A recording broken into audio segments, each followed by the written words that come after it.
Welcome to health zone. Corona effect నుంచి ఇంకా కోలుకోకముందే ఇప్పుడిప్పుడే అది సర్దుమణుగుతుంది అని రిలాక్స్ అయ్యేలోపే మరో కొత్త వేరియంట్ వచ్చిందన్న ఊహాగానాలు ప్రస్తుతము చాలా వణికిస్తున్నాయి.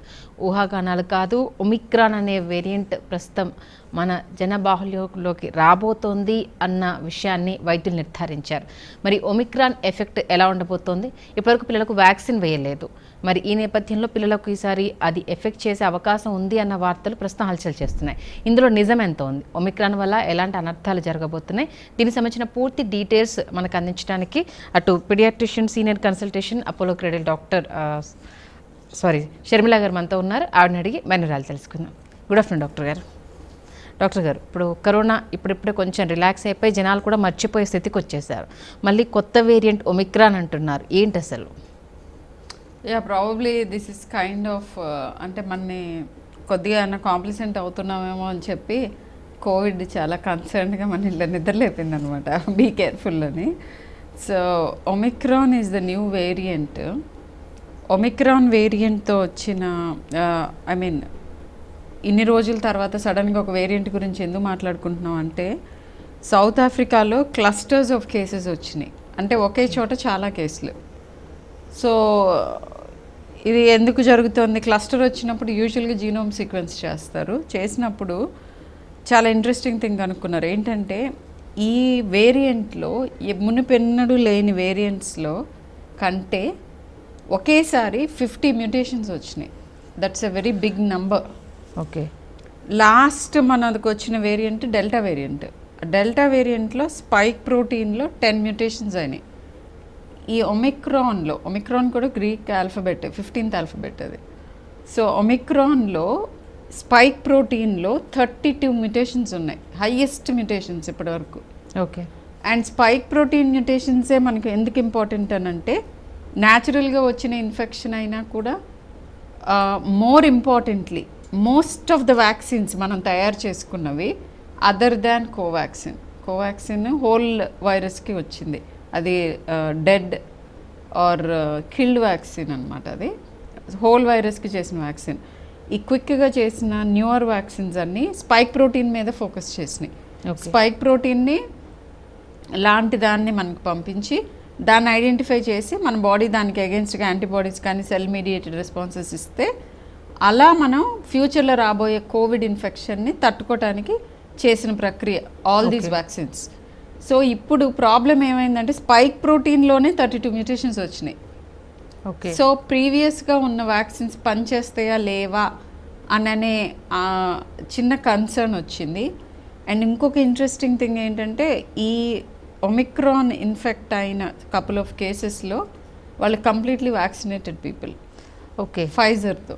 కోర్స్ మన కంట్రీలో మనం ఫైజర్ కాదు, బట్ సో ఇవన్నీ అబ్జర్వ్ చేస్తున్నారు. అయితే గుడ్ న్యూస్ ఏంటి, కన్సర్న్స్ ఏంటో చెప్పాను మీకు. గుడ్ న్యూస్ ఏంటంటే, ఇప్పటి వరకు హ్యూమన్ డేటా ఎవరైతే ఇన్ఫెక్ట్ అయ్యారో వాళ్ళందరూ వీళ్ళల్లో ఇంక్రీజ్డ్ డెత్ రేట్ ఏం చూడలేదు. డెల్టా కంటే ఇంక్రీజ్డ్ డెత్ రేట్ ఏం చూడలేదు. ఓకే.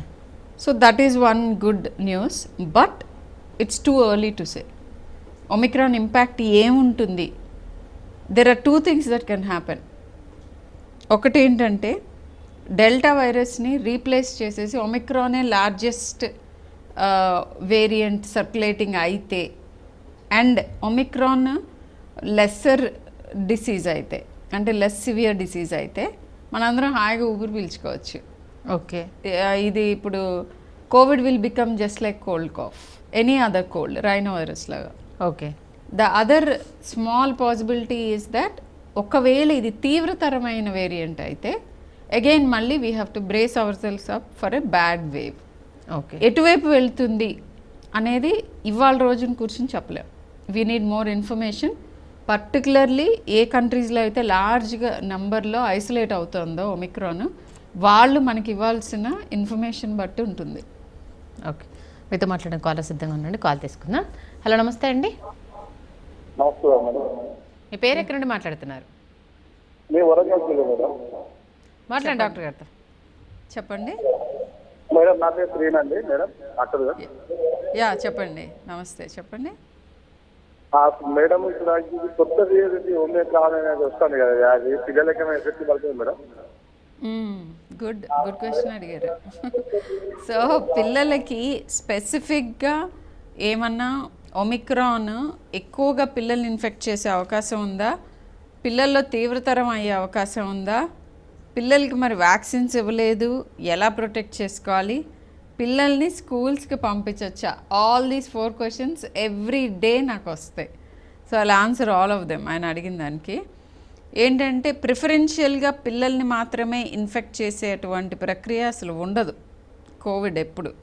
ఎందుకంటే పిల్లల్లో తక్కువ నెంబర్ ఆఫ్ ఏస్ రిసెప్టర్స్ ఉంటాయి. సో ప్రిఫరెన్స్ పిల్లల మీద ఉండదు. కానీ మిగతా వాళ్ళందరి ఇమ్యూన్ స్టేటస్ కనుక బెటర్గా ఉంటే వీళ్ళల్లో మనం వ్యాక్సిన్స్ ఇవ్వటానికి ఇంకా కొంచెం టైం ఉంది కాబట్టి వీళ్ళల్లో ఇమ్యూనిటీ అగెయిన్స్ట్ కోవిడ్ తక్కువ, రిలేటివ్గా లోవర్ అంటాం. అంటే లోవర్ కాదు, రిలేటివ్గా లోవర్ ఉంటే మనకి యంగర్ ఏజ్ గ్రూప్లో ఎక్కువ వచ్చినట్టుగా అనిపించే అవకాశం ఉంది. ఓకే, బట్ గుడ్ న్యూస్ ఏంటంటే I hope the caller is still saying, పిల్లల్లో కోవిడ్ ఏ వేరియంట్ వచ్చినా అండి, నేను ఫస్ట్ వేవ్ నుంచి ఆల్మోస్ట్ 600 చిల్డ్రన్ని నేను ట్రీట్ చేశాను. ఏ వేవ్లో ఏ వేరియంట్ వచ్చినా కూడా పిల్లల్లో తట్టుకునే శక్తి బెటర్గా ఉంటుంది. ఫస్ట్ థింగ్ ఈజ్ వాళ్ళల్లో సిమ్టమాటిక్ డిసీజ్ ఎప్పుడు పెద్దవాళ్ళ కంటే తక్కువ ఉంటుంది, రిస్క్ ఆఫ్ హాస్పిటలైజేషన్ చాలా లెస్, మోర్టాలిటీ ఆల్మోస్ట్ మినిస్క్యూల్. ఎప్పుడంటే కీలకమైన పాయింట్ ఏంటంటే ప్రతి సిమ్టమ్ని ఇమ్మీడియట్గా మీరు అందుబాటులో ఉన్న డాక్టర్తో డిస్కస్ చేసి తీసుకోవాల్సిన జాగ్రత్తలు తీసుకుంటూ వార్నింగ్ సైన్స్ చెప్తాము.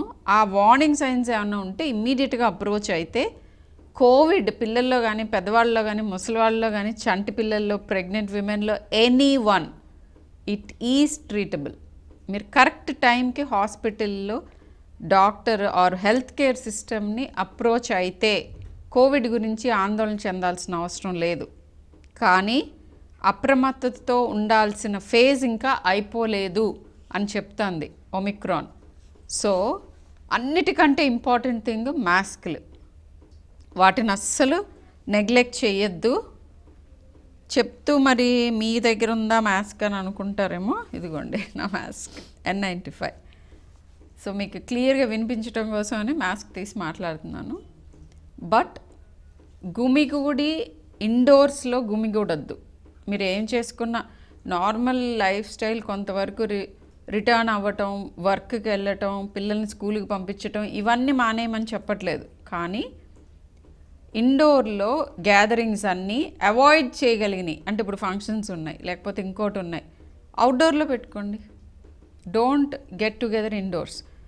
మూడో ఇంపార్టెంట్ సూచన ఏంటంటే వ్యాక్సినేషన్. నేను సొంతగా చూశాను, చాలామంది సెకండ్ డోస్ వేయించుకోలేదు, ఫస్ట్ డోస్ వేయించుకొని కాంప్లిసెంట్గా ఇంకా అయిపోయిందిలే కోవిడ్ పని, నాకు అప్పుడు జ్వరం వచ్చింది, అప్పుడు ఒళ్ళు నొప్పులు వచ్చినాయి, అప్పుడు తలకాయ నొప్పి వచ్చింది, 1 డే నేను లీవ్ తీసుకోవాల్సి వస్తుంది, ఇలాంటి ఫ్లిమ్జీ రీజన్స్కి 2వ డోస్ వేయించుకునే వాళ్ళు చాలామంది ఉన్నారు ఆఫర్ చేసిన.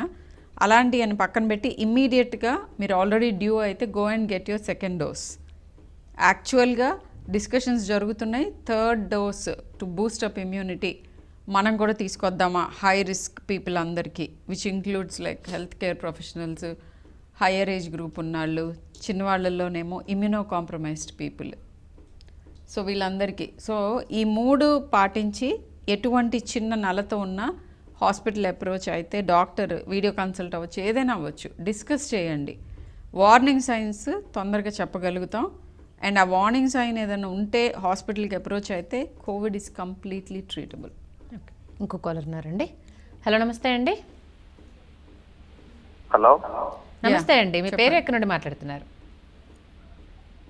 నా పేరు నరేందర్ అండి. మాట్లాడండి డాక్టర్ గారితో. ఇప్పుడు వ్యాక్సిన్ కొందరు తీసుకోకుంటున్నారు కదండి, వాళ్ళకి పరిస్థితి ఏంటంటే? వాళ్ళ పరిస్థితి ఏంటి అంటే వాళ్ళకి ఆబ్వియస్గా వాళ్ళకి రిస్క్ ఎక్కువ ఉంటుంది, అందుకే వాళ్ళందరినీ తీసుకోమంటున్నాను. పిల్లల్లో vaccination subject expert committee approval వచ్చింది, DCGI అప్రూవల్ ఇంకా రాలేదు. బట్ పిల్లల గురించి బెంగపడక్కర్లేదు. పిల్లల్లో కోవిడ్ తీవ్రం అయ్యేలోపు తెలుసుకోవటానికి మీకు చాలా ఈజీ సిమ్టమ్స్ని ట్రీట్ చేస్తే వాళ్ళు ఫైన్ ఉంటారు. ఎవరికైతే అప్రూవల్ ఉందో వాళ్ళలో కూడా వ్యాక్సిన్ తీసుకోకుండా ఉన్న వాళ్ళు ఇమ్మీడియట్గా వ్యాక్సిన్ తీసుకోవాలి. వ్యాక్సిన్ తీసుకున్న బ్రేక్ త్రూ ఇన్ఫెక్షన్స్ రావా అంటే వచ్చే అవకాశం ఉంది. కానీ వ్యాక్సిన్ తీసుకున్న వాళ్ళలో హాస్పిటలైజేషన్, డెత్ ఈ రెండు ఆల్మోస్ట్ నాట్ నోన్ ఇప్పటి వరకు, ఆల్మోస్ట్.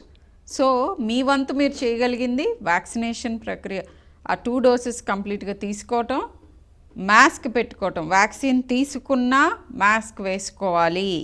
ఇదివరకు మాస్క్ వేసుకోవటం కమ్యూనిటీ కోసం అని చెప్పేవాళ్ళం. ఎందుకంటే వేరే వాళ్ళది వైరస్ మీకు ఇప్పుడు మనం ఇస్తున్న వ్యాక్సిన్స్లో ఇన్ఫెక్షన్ని ప్రివెంట్ చేయదు, డిసీజ్ని ప్రివెంట్ చేస్తుంది. అంతే మీ నోస్ కానీ థ్రోట్లోకి కానీ వైరస్ మీరు ఉంచుకోవచ్చు. ఎవరికైతే ఇమ్యూనిటీ లేదో వాళ్ళకి మీ ద్వారా వాళ్ళకి పాకే అవకాశం ఉంటుంది కాబట్టి మాస్క్ వేసుకోమనే వాళ్ళం. ఇప్పుడు బ్రేక్ త్రూ ఇన్ఫెక్షన్స్ అంటే ఈవెన్ ఇమ్యునైజ్డ్ వాళ్ళలో కూడా ఇన్ఫెక్షన్ అండ్ డిసీజ్ వచ్చే అవకాశం ఉంటుంది కాబట్టి మాస్క్ వేసుకుంటే దాని నుంచి కూడా రక్షణ. యాక్చువల్గా మాస్క్ని the vaccine you have in your pocket అంటారు.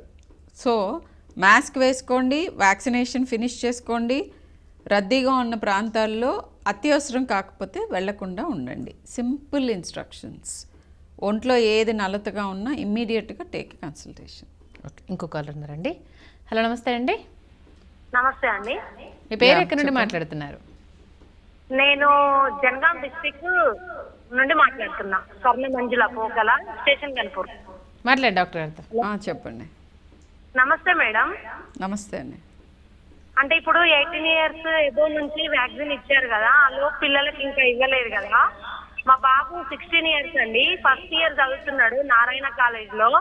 మరి గ్యాదరింగ్ ఎక్కువ ఉంటుందండి, పిల్లలు హాస్టల్లో 5 members ఉంటున్నారు. వాళ్ళని ఎలా సేవ్ చేసుకోవాలి నేను?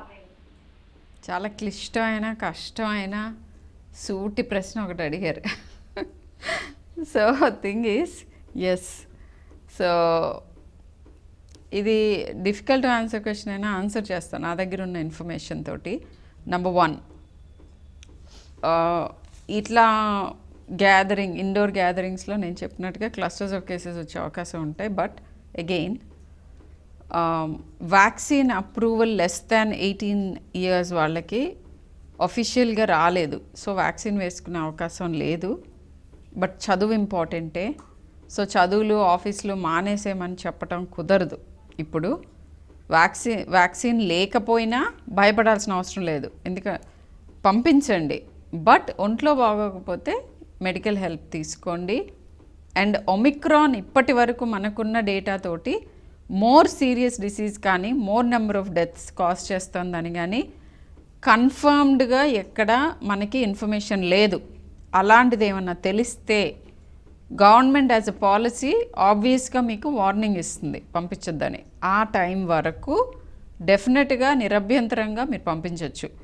యాక్చువల్గా 1 or 2 schools కోవిడ్ పాజిటివ్ వచ్చిన తర్వాత అందరినీ టెస్ట్ చేయడం జరిగింది. ఇన్ఫ్యాక్ట్ మా అమ్మాయి స్కూల్లో కూడా చేసినప్పుడు most of them test negative. And కొన్నిట్లో టెస్ట్ పాజిటివ్ వచ్చిన వాళ్ళకు కూడా symptoms are very mild or most of దెమ్కి సిమ్టమ్స్ లేవు. సో దానికోసం అని కాలేజీలు స్కూల్స్ ఇప్పుడే తెరిచారు, ఇప్పుడే మళ్ళీ మూయాల్సిన అవసరం నాకు కనిపించట్లే. నా పర్సనల్ ఇంప్రెషన్ ఇది. అండ్ దట్స్ వాట్ గవర్నమెంట్ కూడా ఇప్పుడు ఏం చెప్పలేదు డైరెక్టివ్స్. ఎందుకంటే పిల్లల్లో సైకలాజికల్ ఇష్యూస్ అండ్ ఆ లెర్నింగ్ డిజబిలిటీ పెరిగే అవకాశాన్ని ఎక్కువ అయ్యే అవకాశం నేను చూశాను ఫస్ట్ హ్యాండ్. గ్యాడ్జెట్ అడిక్షను, తర్వాత మళ్ళీ ఒకప్పటిలాగా చదువుకోగలగటం or English and math abilities కింద పడిపోవటం అండ్ కాన్సన్ట్రేషన్ ప్రాబ్లమ్స్, తర్వాత యాంగ్జైటీ, డిప్రెషన్, ఇవన్నీ కూడా చూశాను నేను టీనేజ్ చిల్డ్రన్లో. సో యాజ్ ఆఫ్ నౌ ఇవాళ అంటే December 1st వరకు ఇప్పుడు అడిగితే నేను స్టిల్ స్కూల్కి పంపించమని చెప్పాలి. ఓకే, ఇంకో కాల్ ఉన్నారండి. హలో, నమస్తే అండి. హలో, ఉన్నారు? ఓకే. అలాగే మనం స్టార్టింగ్లో కరోనా వచ్చినప్పుడు చాలా లైట్ తీసుకున్నాం, బట్ అది మోర్ దాన్ ఎఫెక్ట్ చూపించింది. ఒమిక్రాన్ విషయంలో కూడా అంటే ఇప్పుడు దాన్ని అంటే ఎక్కువ చేసి చూపిస్తున్నారు అనుకోవాలా, లేకపోతే దాని ఎఫెక్ట్ తెలియక ఇలా మాట్లాడుతున్నామని అనుకోవాలా? కరెక్ట్, మీ క్వశ్చన్లోనే ఆన్సర్ ఉంది. మనము సెకండ్ వేవ్ని యాంటిసిపేట్ చేయకపోవటం మూలనే ప్రాబ్లం జరిగింది ఒకటి. రెండోది, సెకండ్ వేవ్లో ఉన్నప్పుడు కూడా డెత్స్ మెజారిటీ ఎందుకు జరిగినాయో తెలుసా? సొంత వైద్యం చేసేసుకుని ముదిరిన తర్వాత ఒకేసారి హాస్పిటల్ మీదకి వేలల్లో మనుషులు వచ్చారు. So health care system collapse అయింది. యాక్చువల్గా ట్రీట్ చేయలేక కాదు, ఒకేసారి ఎక్కువ నెంబర్ ఆఫ్ కేసెస్ వచ్చినప్పుడు మన దగ్గర ఉన్న వనరులు సరిపోవు. అవును. అలా కాకుండా మనం జాగ్రత్త పడి మైల్డ్ సిమ్టమ్స్ ఉన్నప్పుడు మన హెల్త్ కేర్ సిస్టమ్కి వెళ్ళి అవుట్ పేషెంట్లో తగ్గిపోయే దాన్ని ముద్రపెట్టేసుకొని 7వ రోజు 9వ రోజు కూడా వస్తున్నారు కోవిడ్ తోటి. ఆ ఆక్సిజన్ ఉండి బ్రెత్లెస్గా ఉన్నప్పుడు డెఫినెట్గా హాస్పిటలైజ్ చేయాలి, ఆక్సిజన్ అవసరం, వెంటిలేటర్ అవసరం, ఇవన్నీ జరుగుతాయి. ఇవన్నీ జరిగినప్పుడు ఒకేసారి వేలల్లో మందికి అవన్నీ ఎలా ప్రొవైడ్ చేస్తాం? ఏ హెల్త్ కేర్ సిస్టము వరల్డ్లో మనకున్న పాపులేషన్కి కంప్లీట్గా క్యాటర్ చేసే అవకాశమే లేదు. అసలు వాళ్ళందరిలోనూ అంత పర్సంటేజ్ ఇంక్రీజ్ ఆఫ్ కేసెస్ అయితే యూరోప్లో ట్యాకిల్ చేయలేకపోయారు, అమెరికాలో ట్యాకిల్ చేయలేకపోయారు, అవన్నీ డెవలప్డ్ కంట్రీసే కదా. సో ప్రాబ్లం ఎక్కడుంటుందంటే వార్నింగ్ ఇచ్చినప్పుడు సరిగ్గా తీసుకోకుండా పబ్లిక్ కాంప్లిసెన్సీ తోటి హ్యూజ్ పబ్లిక్ గ్యాదరింగ్స్ తోటి ఇన్వైట్ చేసేసి వైరస్ని ఇన్వైట్ చేయమని, ఆ తర్వాత అది ఫస్ట్ తప్పు. రెండో తప్పు, మనకి కంప్లీట్గా ముదిరిపోయే వరకు వెళ్తే టెస్టులు రాస్తారు, వెళ్తే మందులు ఇస్తారు, అసలు ఏమీ లేకుండా ఉందేమో అని చెప్తారు, ఫెయిత్ లేకపోవటం. సో అలా అని చెప్పి ముద్ర పెట్టేసుకొని చివరిలో వెళ్ళటం. అప్పుడు ఆర్ హ్యాండ్స్ ఆర్ టైడ్. అప్పుడు ఎవరిని మేము సేవ్ చేసే అవకాశం ఉండదు. ఓకే. ఫస్ట్ డేనే ఒక వీడియో కన్సల్టేషనో లేదా ఫిజికల్ కన్సల్టో తీసుకుని చిన్న ఏదన్నా నల్లతగా ఉన్నా సలహా తీసుకోండి. ఎందుకంటే ఇప్పుడు వార్నింగ్ ఇచ్చింది ఎందుకు ఒమిక్రాన్ గురించి? ఎస్, ఇంకొక వేరియంట్ వచ్చింది, మీరు ఆందోళన చెందక్కర్లేదు కానీ అప్రమత్తతో ఉండండి, మర్చిపోయిన జాగ్రత్తలన్నీ పాటించాలి, వ్యాక్సిన్ తీసుకోకపోతే పోయి తీసుకోండి, ఇవన్నీ తెలవటం కోసం ఒమిక్రాన్ గురించి డిస్కషన్ జరుగుతుంది. ఇప్పుడు యాంటోనీ ఫౌషీ, ఆయన అథారిటీ యుఎస్లో ఇన్ఫెక్షస్ డిసీజెస్ అథారిటీ, ఆయనే అన్నారు ఒమిక్రాన్ ఇప్పుడు వేరియంట్ ఆఫ్ కన్సర్న్ అంది WHO. అంటే మనం గమనించుకోవాల్సింది, దీన్ని కేర్ఫుల్గా ఫాలో అవ్వాల్సింది అని చెప్పి. వేరియంట్ ఆఫ్ ఇంట్రెస్ట్ అంటే ఏదో తేడాగా ఉంది చూడండి అని.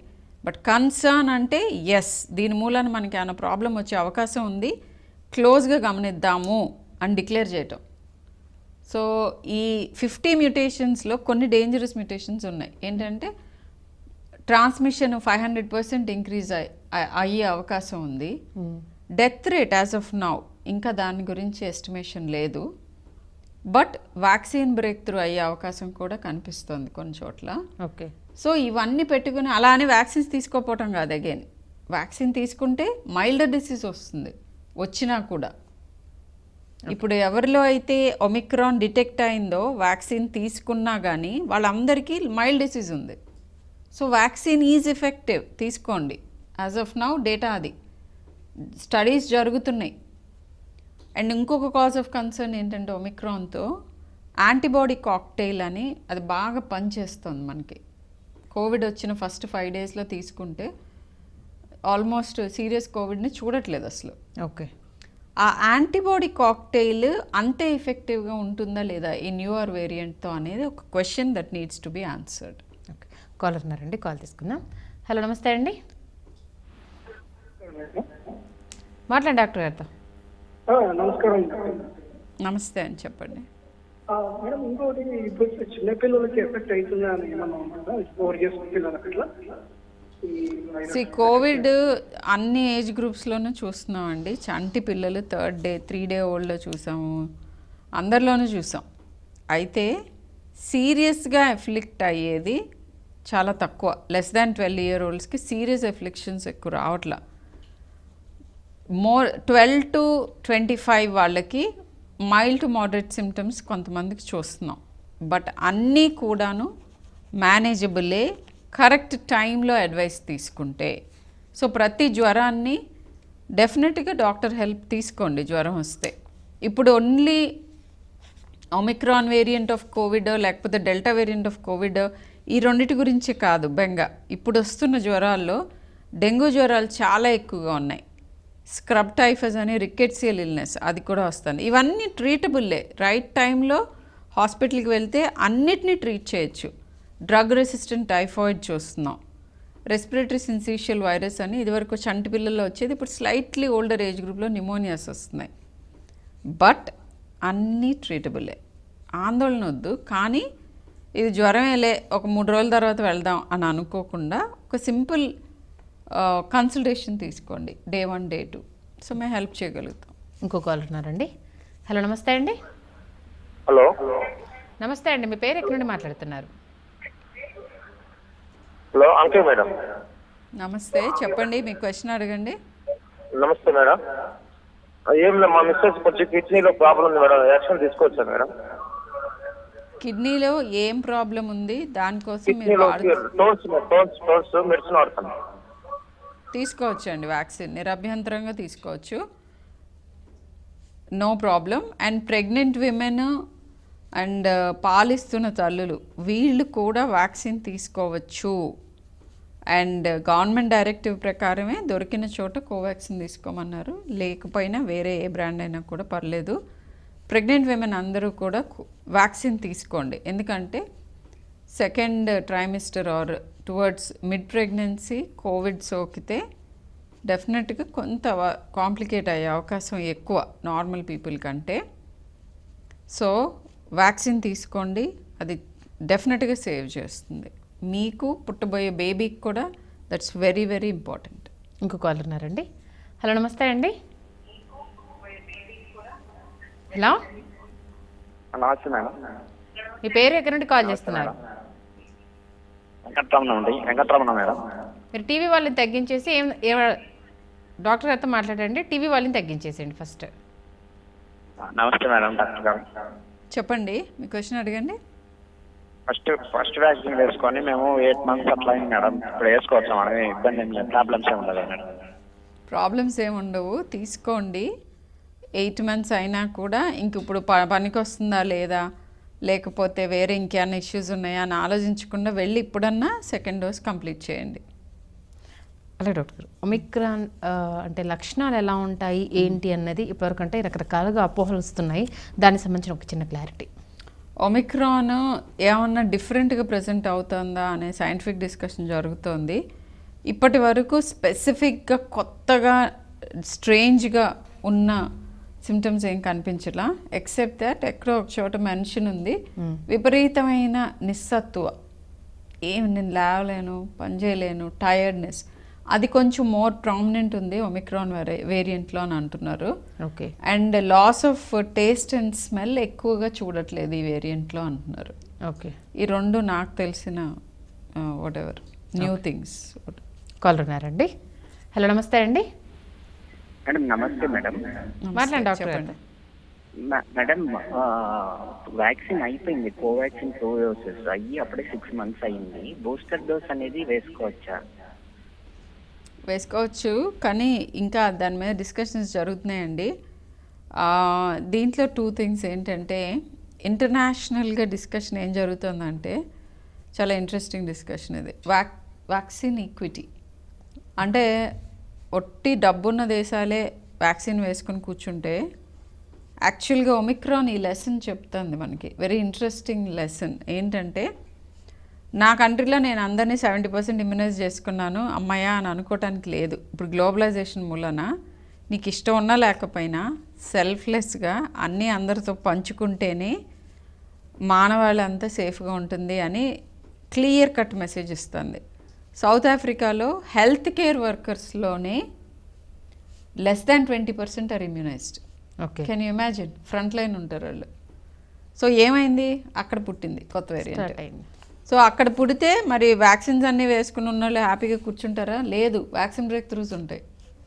సో అందరికీ ఈక్వల్గా డిస్ట్రిబ్యూట్ చేయండి వ్యాక్సిన్ని, అందరి గురించి పట్టించుకోండి అని లెసన్ చెప్తుంది. ఇండియాలో బూస్టర్ డోస్ తీసుకోవటానికి రైట్ నౌ అందరికీ ఇచ్చే అవకాశం లేదు మనకున్న production. So first high risk పీపుల్ని కాపాడుకోవాలి. అండ్ 2 doses ఇవ్వని వాళ్ళందరికీ ఫస్ట్ వార్ ఫుటింగ్ మీద 2 doses ఇవ్వాలి. సింగిల్ డోస్ కూడా లేని వాళ్ళకి అది ఇవ్వాలి. అలా ఫస్ట్ డోస్ సెకండ్ డోసెస్ అయ్యాక బూస్టర్ డోసెస్ అందరికీ ఇచ్చే అవకాశం ఉంటుంది.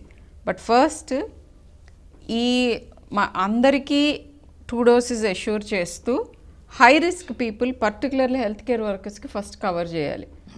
ఎందుకని అంటే నేను హెల్త్ కేర్ వర్కర్ కాబట్టి పుష్ చేయట్లేదు, రీజన్ ఏంటో చెప్తాను. ఎందుకంటే మీకు first a health care system కనుక క్రంబుల్ అయితే డెత్స్ హండ్రెడ్స్ ప్రపోర్షన్లో మల్టిప్లై అయిపోతాయి. హాస్పిటల్స్ ఫంక్షన్ చేయకపోతే సింప్లీ ట్రీట్ చేయాలని కూడా చేయలేక చనిపోతూ ఉంటారు. అవును. సో ఫస్ట్ మీరు కాపాడుకోవాల్సింది హెల్త్ కేర్ వర్కర్స్ని. రెండోది హెల్త్ కేర్ వర్కర్స్ ఎవరైనా ఇన్ఫెక్ట్ అయితే ఆ ప్రాసెస్లో వాళ్ళకి సిమ్టమ్స్ వచ్చే లోపే 100 మందికి 1000 మందికి ఇన్ఫెక్ట్ చేసే అవకాశం ఉంటుంది. సో ఆ రకంగా కూడా డిసీజ్ ప్రబలే అవకాశం ఉంటుంది. కాబట్టి first booster doses health care workers, high risk people, transplants అయిన వాళ్ళు, ఇమ్యూనిటీ తక్కువ ఉన్నవాళ్ళు. ఇప్పుడు ఈ ఒమిక్రాన్ వేరియంటే ఒక ఇమ్యూనో కాంప్రమైజ్డ్ ఇమ్యూన్ సిస్టమ్ సరిగ్గా పనిచేయని వాళ్ళల్లో డెల్టానే మల్టిపుల్ టైమ్స్ రూపాంతరం చెంది ఒమిక్రాన్గా వచ్చింది అనే వాదన ఉంది. ఎందుకంటే అన్ని 50 మ్యూటేషన్స్ ఒకసారి జరగవు. Over a period of time Covid virus వాళ్ళ బాడీలో ఉండి చక్కగా మల్టిప్లై అయ్యి మల్టిపుల్ టైమ్స్ మల్టిప్లై అయ్యి చాలా రూపాంతరాలు చెందాక ఒమిక్రాన్ అయ్యి ఉంటుంది. ఓకే. సో ఇమ్యూనిటీ తక్కువ ఉన్న వాళ్ళకి డెఫినెట్గా వ్యాక్సిన్ ప్రయారిటీ బేసిస్లో ఫినిష్ చేయాలి. అండ్ బూస్టర్స్ ఇచ్చేటప్పుడు వాళ్ళు కూడా one of the important group. Okay. ఎందుకంటే వాళ్ళని సేవ్ చేసుకుంటే మనకి ఇట్లా డెడ్లీ మ్యూటాన్స్ రాకుండా ఉంటాయి. ఓకే. థ్యాంక్ యూ డాక్టర్ గారు. ఒమిక్రాన్ గురించి పిల్లల విషయంలో అంటే తల్లిదండ్రులు పడుతున్న ఆందోళనకైతే ఒక ఇంతమేర సమాధానం చెప్పినట్టే. Thank you so much. ఇది వాళ్ళ హెల్త్ జోన్. రేపటి హెల్త్ జోన్లో మళ్ళీ కలుసుకుందాం. నమస్తే.